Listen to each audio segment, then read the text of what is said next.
Wayanad DCC treasurer NM വിജയന്റെ ആത്മഹത്യയുമായി ബന്ധപ്പെട്ട വിവാദങ്ങൾ പരിഹരിക്കാൻ ഇടപെടലുമായി KPCC ഉപസമിതി. എല്ലാ പ്രശ്നങ്ങളും പരിഹരിക്കുമെന്ന് NM വിജയന്റെ കുടുംബത്തെ കണ്ട ശേഷം KPCC ഉപസമിതി ചെയർമാൻ തിരുവഞ്ചൂർ രാധാകൃഷ്ണൻ ഉറപ്പു നൽകി. പ്രശ്നങ്ങൾ പരിഹരിക്കുമെന്ന് പാർട്ടി ഉറപ്പു നൽകിയിട്ടുണ്ടെന്നും അച്ഛന്റെ പാർട്ടിയെ വിശ്വാസമെന്നും NM വിജയന്റെ കുടുംബം പ്രതികരിച്ചു.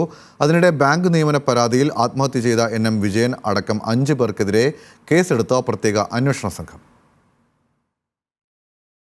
പറയാനുള്ള കാര്യങ്ങളൊക്കെ ഇവർ കേട്ടു. എല്ലാ കാര്യങ്ങളും പരസ്പരം സംസാരിച്ചു. അപ്പം അച്ഛൻ വിശ്വസിച്ച പാർട്ടി തന്നെയാണ് ഞങ്ങൾ വിശ്വസിക്കുന്നത്. അത് കേൾക്കാൻ ആളില്ലാതെയാണ് ആദ്യത്തെ പ്രശ്നം വന്നത്. നേതാക്കന്മാരുടെ അടുത്ത് ആദ്യം പോയപ്പോൾ അത് മാറി വളരെ സപ്പോർട്ടീവായിട്ട് സംതൃപ്തിയുണ്ട്.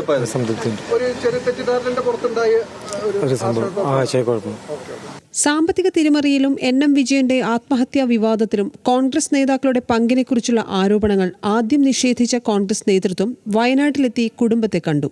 KPCC അന്വേഷണ ഉപസമിതി ചെയർമാൻ തിരുവഞ്ചൂർ രാധാകൃഷ്ണന്റെ നേതൃത്വത്തിലുള്ള 4-അംഗ സംഘമാണ് സുൽത്താൻ ബത്തേരിയിലെ NM വിജയന്റെ വീട്ടിലെത്തി മകനോടും കുടുംബത്തോടും സംസാരിച്ചത്.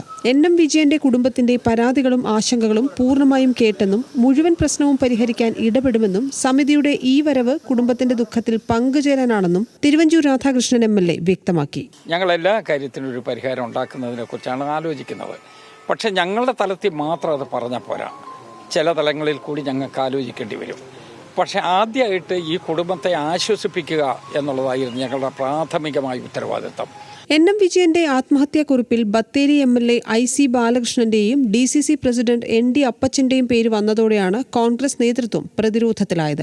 NM വിജയന്റെ സാമ്പത്തിക പ്രശ്നങ്ങൾ ഏറ്റെടുക്കണമോ തള്ളിക്കളയണമോ എന്ന കാര്യത്തിൽ KPCC ഉപസമിതിയുടെ റിപ്പോർട്ടിന് ശേഷമായിരിക്കും തീരുമാനമെന്ന് KPCC working president T Siddique MLA പ്രതികരിച്ചു.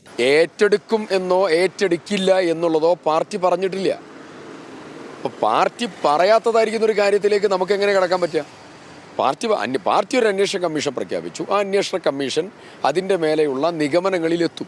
വീട്ടിലെത്താത്ത കാര്യത്തിൽ പ്രധാന നേതാക്കളുടെ ഭാഗത്തു നിന്ന് വീഴ്ച ഉണ്ടായിട്ടുണ്ടെന്നും എല്ലാ വശങ്ങളും പരിശോധിച്ചാണ് ഉപസമിതി തീരുമാനങ്ങൾ എടുക്കുകയെന്നും സണ്ണി ജോസഫ് MLA പറഞ്ഞു. ഇവിടെ വന്നപ്പോൾ അദ്ദേഹത്തിന്റെ ശരീരം അവിടെ മറവി എന്നതിനെ സംബന്ധിച്ചൊരു ആശയക്കുഴപ്പമുണ്ടായിരുന്നു. വീട്ടുകാർക്ക് തന്നെ ചില പരാതികളുണ്ടെന്നുള്ളതൊരു നിൽക്കുമ്പം അങ്ങോട്ട് പോകുന്നതിനെ കുറിച്ചുള്ള ഒരു സന്ദേഹം വന്നു എന്നുള്ളൊരു യാഥാർത്ഥ്യമാണ്.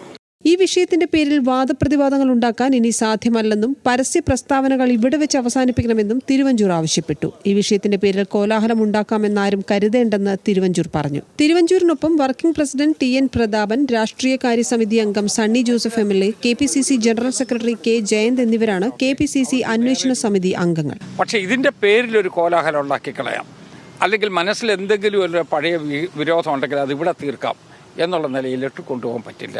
ഇത് രാഷ്ട്രീയ മുതലെടുപ്പിനുള്ള ഒരു ഐറ്റമായിട്ട് വിട്ടുകൊടുക്കാൻ ഞങ്ങൾ തയ്യാറല്ല. ഇതിനിടെ ബത്തേരിയിലെ അർബൻ ബാങ്കിലെ നിയമന തട്ടിപ്പിൽ പണം വാങ്ങി കബളിപ്പിച്ചു എന്ന പരാതിയിൽ മരിച്ച NM വിജയൻ അടക്കം 5 പേർക്കെതിരെ ബത്തേരി DYSP മുഹമ്മദ് ഷെരീഫിന്റെ നേതൃത്വത്തിലുള്ള പ്രത്യേക അന്വേഷണ സംഘം കേസെടുത്തു. ഫോറൻസിക് പരിശോധനയ്ക്ക് ശേഷം NM വിജയന്റെ ആത്മഹത്യാക്കുറിപ്പ് സംബന്ധിച്ചുള്ള വിശ്വാസ്യത സ്ഥിരീകരിച്ചാൽ കത്തിൽ പരാമർശിക്കുന്ന IC Balakrishnan MLA, DCC president ND അപ്പച്ചൻ അടക്കമുള്ളവരെ കസ്റ്റഡിയിലെടുത്ത് ചോദ്യം ചെയ്യാനുള്ള സാധ്യത കൂടുതലായി. ന്യൂസ് മലയാളം, വയനാട്.